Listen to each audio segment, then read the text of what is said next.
Guys, kaning si Biangkatan guys nga ginabas karon sa social media sa Facebook.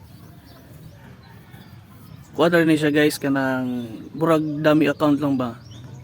Gigamit lang ang iyang picture ug ang iyang pangalan atong bayhana nga nag-viral sa video bitaw nga nakiglali sa driver og motor.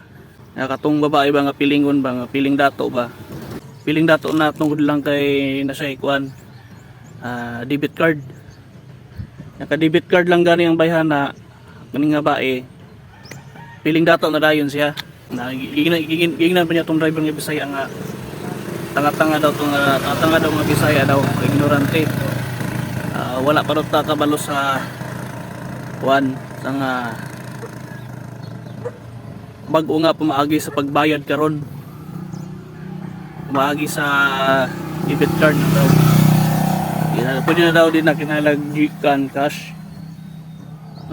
Bisag 56 pesos lang kasi kabayad kay gusto niya nga debit card lang daw. Buang siya.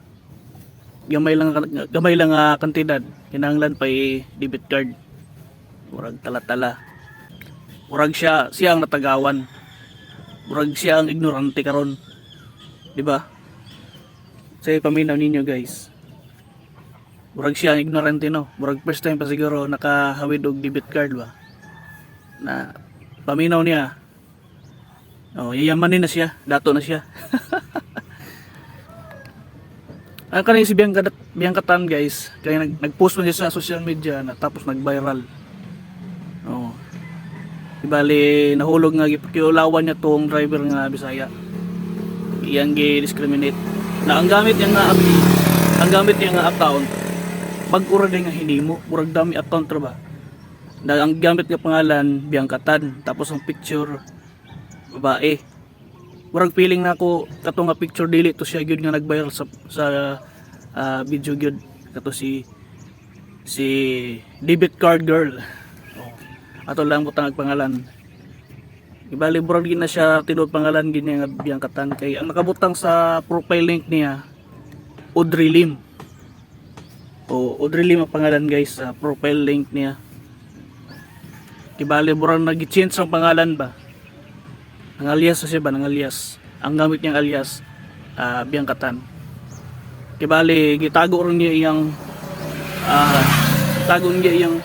identity ba. Para lang maka-post sa Facebook. Para nag-viral man ang lutan katong pangalan nga yung gigamit.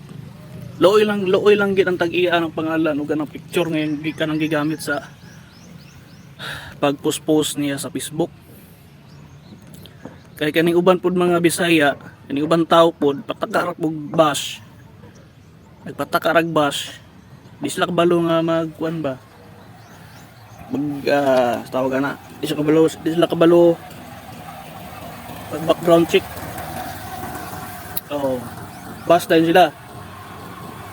Bash din nila karon si Biangkatan. Makatungtong katong picture nga tawag nila kuan daw suwang tasog suwang mangga kunog naong puro magmangga. Wala kabalo nga katoy lang gibas inosente da ito.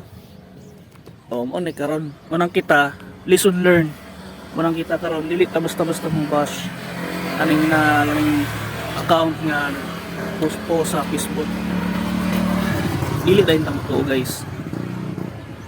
Kay parehane one day dami account ra dito kibali poster ba ang igamit lang picture o pangalan para lang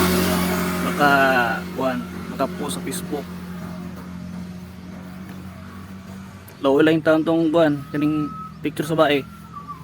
I hope nga kana siya mulantad na ni siya ba o katong driver sa motor i-clarify ba nga ang tinuod nga naong gid anang kanang Biangkatan or Audrey Lim. Dapat mulantad na po ang tinuod nga nasa picture bitaw o kanang Biangkatan nga pangalan para malinis para malinis nila ang pangalan nila ba. Kay wala perting dautan nila sa social media. Ipangbas na sila sa kuan mga Bisaya. Daganay ng bash. Kaya nagtuo po di ko bantaw lagi nga. Kaya si Bianca no ganang nasa picture ng account. Mao gito siya nag-viral sa Facebook nga nakiglali sa Bisaya nga driver. Mo na karon problema. Nalit na magpataka ang bas-bas karon guys. Kay wala sa kinalagi magkuhan kita. Kinahanglan nga ano sila mang bus no. Kinahanglan gina nga mag background check kita. Ang atong tanawon ba nga dami account ba ni siya, big account ana.